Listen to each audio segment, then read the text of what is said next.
The United Nations Working Group has issued a damning report criticizing U.S. police killings.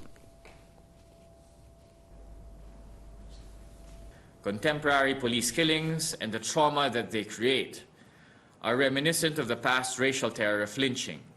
Impunity for state violence has resulted in the current human rights crisis and must be addressed as a matter of urgency. Racial bias and disparities in the criminal justice system.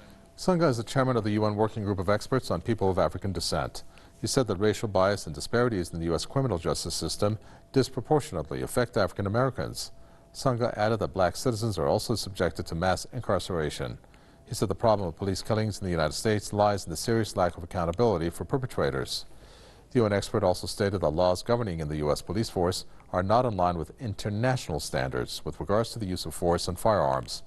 U.S. police killings of African Americans have been under incremental pressures in the past years, given the high number of black citizens losing their lives at the hands of officers.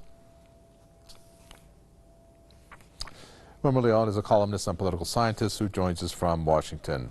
So let's have your thoughts on this. We have the UN now making statements talking about this racial terror of lynching. Why don't you explain to us what that was and, of course, why it's being compared to that? Well, the terror of lynching has to do with Africans were brought to this country as forced labor.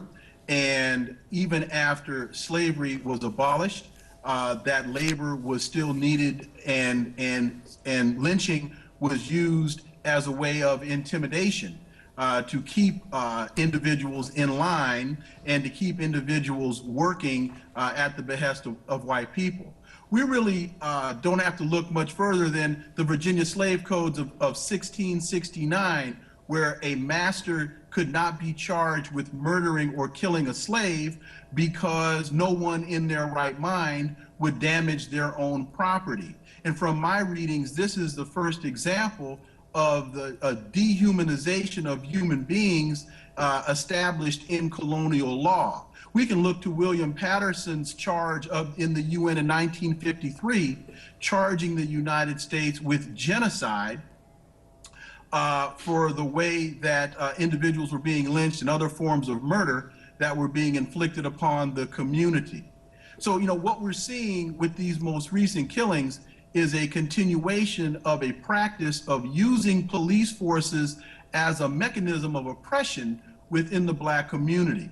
According to Dr. Robert Smith, who was following upon the work of the late Dr. Ronald Walters, for most of America's history, the nation saw itself explicitly as a white man's country, and the interests of white men were therefore synonymous with the interests of the state. And white nationalism was basically synonymous with American nationalism.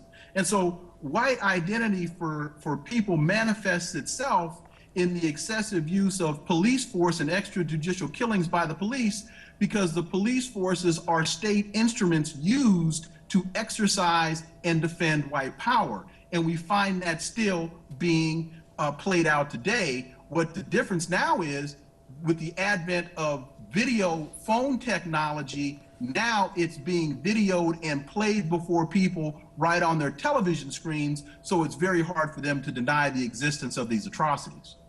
Do you think that perhaps one of the positive outcomes to have come was news from Boston, that a law either is being contemplated or has been passed that shows that if an African American is being pressured by the police and he or she feels that his life or her life is in danger, that they can actually flee that circumstance?